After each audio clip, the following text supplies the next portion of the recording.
Doctors and nurses of Reddit, what was the creepiest last words you heard from a patient right before they died? Working in the ICU and an elderly guy came in with sepsis. As we were working on him, he looks up and says, "Yeah, that's it," and promptly codes. We did not get him back. Old people dying seem to take a table flip and frickin' approach to death. Kinda respect it in a way. Not afraid of death, not happy about it either, just too dang old to give a dang. It was years ago. I was a junior resident. I didn't know the patient all that well, but got called up to get her paperwork ready for discharge. She was an otherwise healthy 96 or so. Had a palliative colon resection for cancer. Something. I went to her room to do a last wound check and see a JP drain, and she kept talking about how she was going home to Bill. Her son pointed out that she's usually mentally very sharp, but Bill was her husband who had died years ago. He reassured her, "No, Mom, Dad is gone. We're just going back to the house." She insisted, "No, I'm going to him. He came to see me this morning and said he's taking me home. Whatever, I guess." Son said she was otherwise at baseline. It was the first and only weird thing she said. Vitals and labs looked good, so we progressed along the DC pathway. Not even a few minutes later the code blue got called to her room. She was don't code, so we didn't do anything, but it was like, WTAF. I guess Bill really was coming for her. Her son was surprisingly okay with how this played out. This one chilled me for a while. Names changed to protect the innocent, and let's face it, it was like 10 years ago and I don't remember anyway.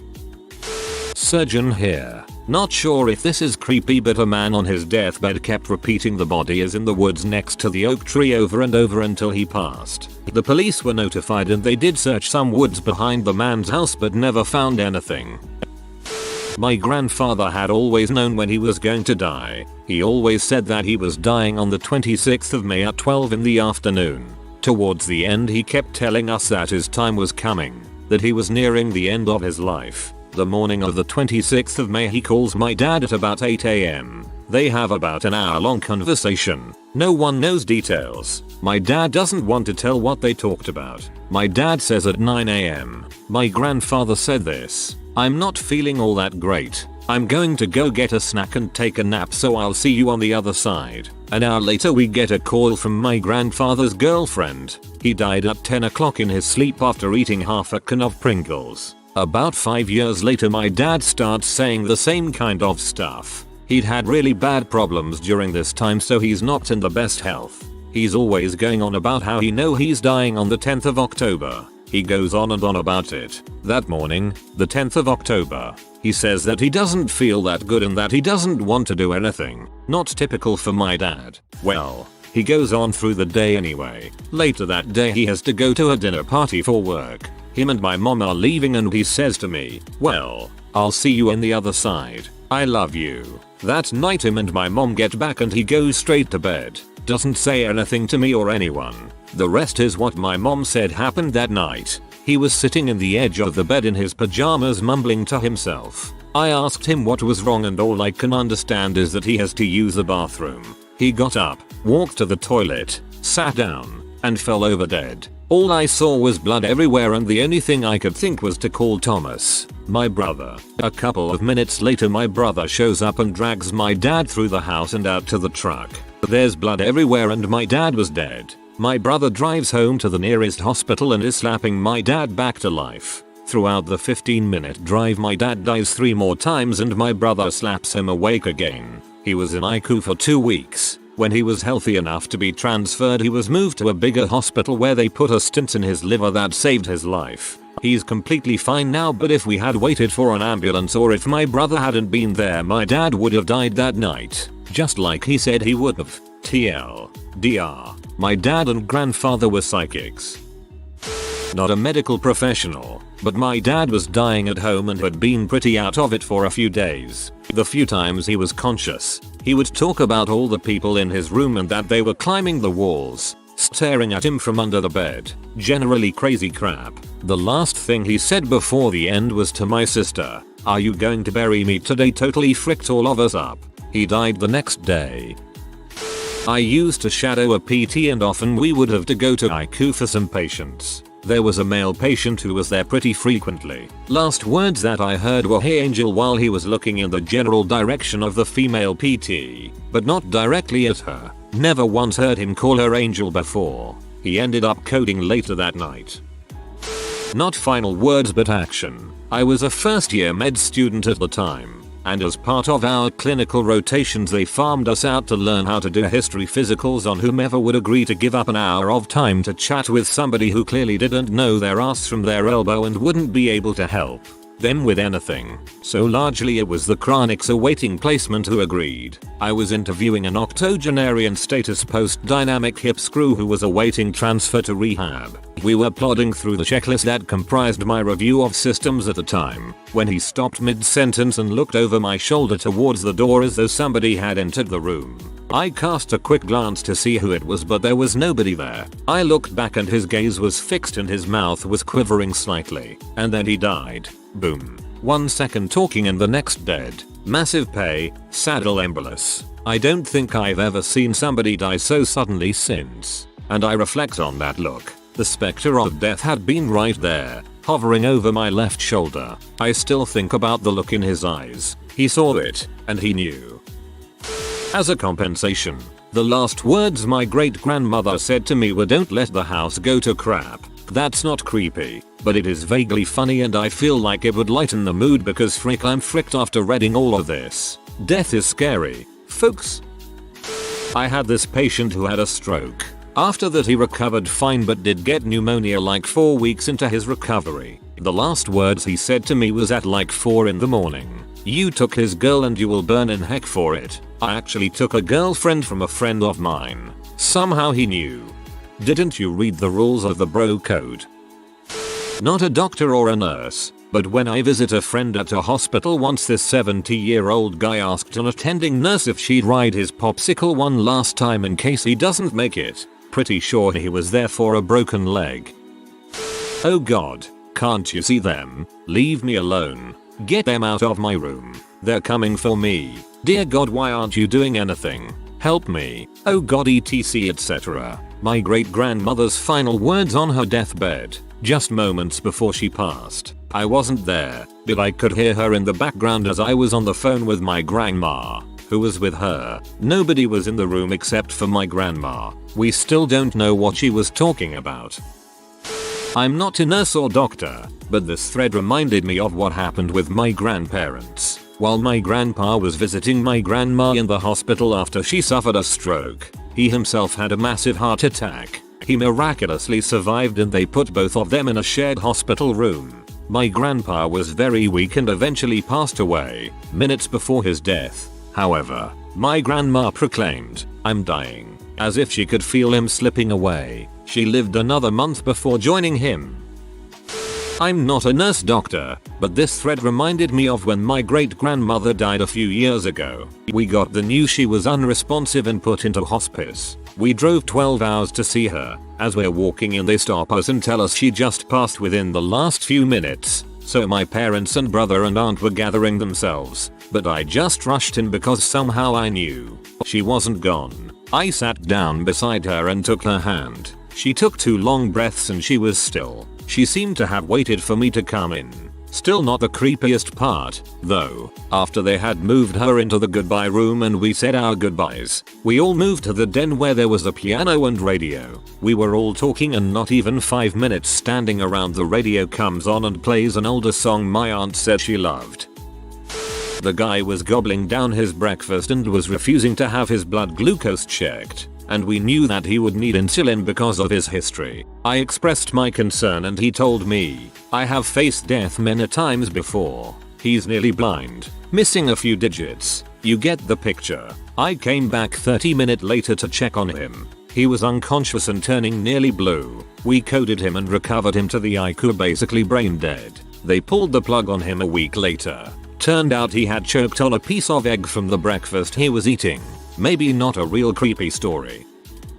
4th year MD student here. Haven't heard too many creepy things. A lot of the patients that are close to the end aren't in great talking shape. Not all of them, but most from my experience. Creepiest thing though, we had a guy in his early 70s who was just a train wreck of health problems. Normally Occam's razor brings cause of death down to one worsening cause. This guy had metastatic melanoma, really bad multiple myeloma, lung cancer that had metastasized, 3 different cancers at the same time. He weighed maybe 80 pounds. Hear a code blow over the PA system and the whole team shows up. Chest compressions, epinephrine. We get a pulse back after 3 minutes or so. Guy's chest was destroyed by compressions. There was trouble getting a good line into the vein, so I think they drilled into his shin. Catastrophically painful if you're awake. Dude opens his eyes and looks around a bit. Looks scared as heck. Can't speak or really moved, but looked terrified. His nurse, standing in the corner for the whole time, pipes up, not sarcastically. He told me he was DNR. The family put the legal stuff in a folder on the chair. We pushed morphine and covered him up. Redid his gown. I held his hand until the resident declared him. First death I ever saw. Dead people are cold, just really cold. No one had ever told me that. Something somewhere went wrong and his computer file hadn't been updated. Only that nurse knew because he and the family had told her. I cannot, to this day, think or understand why she didn't scream at anybody showing up in the room not to touch him or at least look for the folder with his living will in it. She and whoever, doctor, nurse, secretary, whoever that screwed up that charting mistake should be raked over the coals. The family seemed pretty understanding of the mistake, but if they wanted a lawsuit, it would have been a deserved slam dunk. Never gonna forget the way he looked around though. I hope he was disoriented. That would be a horrible reality to have on your mind as you moved on. On a lighter note, bumped into a kid from high school at the gas station years ago. We chatted for a couple minutes and as he headed out his last words to me were, "We're going to the titty bar." Died as the unrestrained passenger in a car crash that night. He and his buddies were trying to catch air in a car by going over some hump in the road. Crashed into a retaining wall. He was a nice dude. Not a doctor, but the last thing my grandma said to my sister before she died was check under the floorboards. We searched her whole house and found nothing. You know, there is money in the banana stand. I'm a CNA, but this ain't about a patient. My fiance's grandfather passed away back in January. When my fiance and I got together, I became responsible for helping his pop get to the doctor. He went into the hospital for various reasons and we were told he was in congestive heart failure and that this was the end. The hospital is an hour away from where we live, and we both were working full time, so we were traveling back and forth. We slept in the truck in the parking lot one night, so we were the first ones to see him that morning. He was in ICU, so only 2 at a time could be in his room. He was still sleeping when we got in his room, so I pulled up a chair and laid my head down by his leg and went back to sleep. My fiance went for coffee, and when he got back, him and his pop started talking. Pop was in and out of it at this point, mostly singing old hymns and pleading for God to take him home. One of the last things I heard him say was, "You've got a good one here. Don't let her go." He was rubbing the top of my head as he said it. I didn't grow up with grandparents, and he was the closest thing to a grandfather I had. The very last thing I heard him say was, "I love you, too." We made sure to tell him we loved him before leaving the room for anything, and he replied every time until he finally fell into a deep sleep and never woke again. God knows I miss that man. Working as a secretary in ICU nearly 20 years ago, there was a mid-30s patient who was full-blown AIDS and was in ICU as a DNR. Sort of contradictory, but there you go. Anyway, I can't remember if it was pneumonia or something else that landed him in ICU, but I do remember when things started falling apart. Instead of coding him, the nurses were coming in with drugs to relax him and make him comfortable. Out of nowhere, he changed his mind about the DNR and started screaming, "I don't want to die yet. Please do something." So they called the code, but in the end, he didn't make it. You can still be in the ICU as a DNR, IDNR, intubation okay, or DNR DNI, pressors okay. DNR equals comfort care, but if it's at the point where the patient's actively dying, hopefully someone had a conversation with him regarding treatment options. I'm no doctor or nurse, but when I am about to die, I am fully committed to the idea of looking up at whoever is in the room at the time and saying, "That shirt is terrible. One of us will have to go," and then dead. Just like Oscar Wilde, either this wallpaper goes or I do. Not creepy, but most of these aren't anyway. My uncle was a sailor. Loved the sea. He wasn't going to get better, so he asked to be taken off life support and be brought to hospice. The next day, at hospice, he asked to go outside to look at the water. It was a nice sunny day with a breeze. He looked out to the water and took his last breath. It was like he'd planned it. It was a good death. The devil has been in my room all night. But don't worry, God is with you. This man had like the worst death ever too. He had a horrendous seizure and died with his eyes wide open and had a horrible grimace on his face. He had also been yelling all night about the devil and saying over and over, "Get out of here. This building's gonna blow."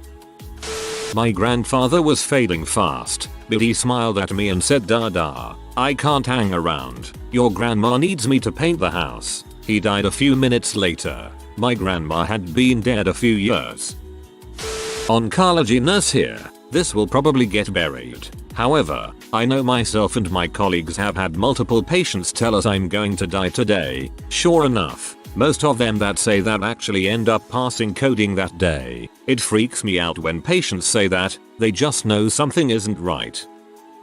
Not a doctor or nurse. My grandmother was in hospice care for brain cancer. She had been there for 5 days and unresponsive for 3. My aunts, uncles, father and I stayed in her hospice room for these 5 days, drinking beer and chatting. My aunt stayed with her at night and rarely left her side. One morning, her husband came to get her so she could have a break and get some coffee. Before my aunt left, she kissed my grandmother on the cheek as we all did when we left and said, "Love you, Mom. I'll see you soon." My grandmother squeezed her hand and said, "Goodbye." Gram passed away within minutes of them leaving. My best friend's 4-year-old daughter's last words were "Mummy" as my friend held her closely in her arms. Not creepy but sad. And my heart hurts. I worked in a secured Alzheimer's unit and one of my 99-year-old residents rolled up to me in her wheelchair and said, "Can I use your phone, honey? I want to call my son before I die today." I said, "No, Granny," what everyone called her. "You aren't going to die today." I let her use my phone anyways. After dinner, one of the CNAs asked if I had seen her so they could put her in bed. I said no and helped them look for her. Turns out she just lay down in an unoccupied room and died that evening. I was never more happy that I had let a resident use my phone to call a family member. My grandpa passed a week ago after being in hospice for a few days. He was already unconscious by the time I got there, but doctors and nurses told me he could still hear everything, so I at least got to say what I needed to him. My grandpa was, to put it mildly, not that religious, but some members of my family are. So a priest came up to hospice to meet and confer with us. After discussing plans for his service, the priest took my grandma's hands, bowed his hands, and said, "Let us pray." As soon as he said that, my grandpa started yelling and moaning and thrashing around in his bed. He was freaking off. It was such a dark, sad time and he still managed to make it hilarious. I miss him. My neighbor and longtime friend developed a lung issue, but was doing well enough to be taken off her breathing machine. She was on the mend when things went south. She waited for her family to gather to say goodbye. When that was done, she looked at her daughter and said grad school, then passed. Her last thought was for her girl's future. Her daughter is graduating soon with that degree, and I really miss that fun, crazy woman. My grandmother had a massive stroke and was completely unconscious in DNR for a week. She didn't respond to us at all, except when we would ask her if she saw grandpa. Every time we asked that, she would kick her leg. I believe wholehearted that our previously deceased relatives are there when we die. Paramedic. Had a guy in my ambulance go into VFib, a lethal rhythm. I saw it happen on the heart monitor, and so did he. And before he lost consciousness he looked at me and said, "But I can't see the light." I worked him, shocked him, transported him to the ED, but he died without regaining consciousness. A physician here had heard many last words from patients, but the creepiest one has to be of a man who was on his last breaths as he succumbed to renal failure. He said, "I see a bright light. Horses. No eyes. Number. NOOO," as he loudly yelled. At this point he was crashing when he suddenly woke up, looked up, and with his last breath he said, "I understand," and he died. We know in the medical field that these situations are provoked by a cascade of neurotransmitters in disarray due to tissue and organ failure, but I sometimes have my doubts, and perhaps we are seeing more than we are led to believe. My grandpa died from diabetes complications at home after having a leg taken. However, my uncle, his youngest, was working in another country. We told him, "Okay papa, you have to wait for Bruce to get here." He asked how long. We said about 17 hours. The last words I heard him say were, "17 hours, huh? That's a long time. But okay." He went unresponsive after that, and he died literally 20 minutes after my uncle got there and got to have some time to say goodbye. He waited, and he's a badass for that. I'm not a doc or nurse, but I lost my mom a few months ago from complications from COPD and heart failure. Her carbon dioxide levels were rising and she was on comfort measures with morphine. She had been unresponsive for a bit, and my aunt and I were standing, one on each side of her hospital bed. One of the last things she ever asked was, "Why is everyone here? What's going on?" while looking into her sister's eyes. My aunt was a trooper though, and explained how we were trying to make her comfortable because her lungs weren't working anymore. She said, "Oh, okay," like that was the most sensible thing in the world. The only other thing she said after that was a little while later, she said, "He's waiting for me." We'd like to think it was maybe her dad or my aunt's husband who had died the year prior. Who knows? She was gone by 10 AM the next morning. Just whatever you do, let your loved ones know you care. My mom had had reoccurring pneumonia, and we had been planning to get her into rehabilitation that week, and she was gone. Only 54 years old. So, make sure to share the love. If you are new to the channel, you can subscribe. I publish new videos every day. Until then, check another video.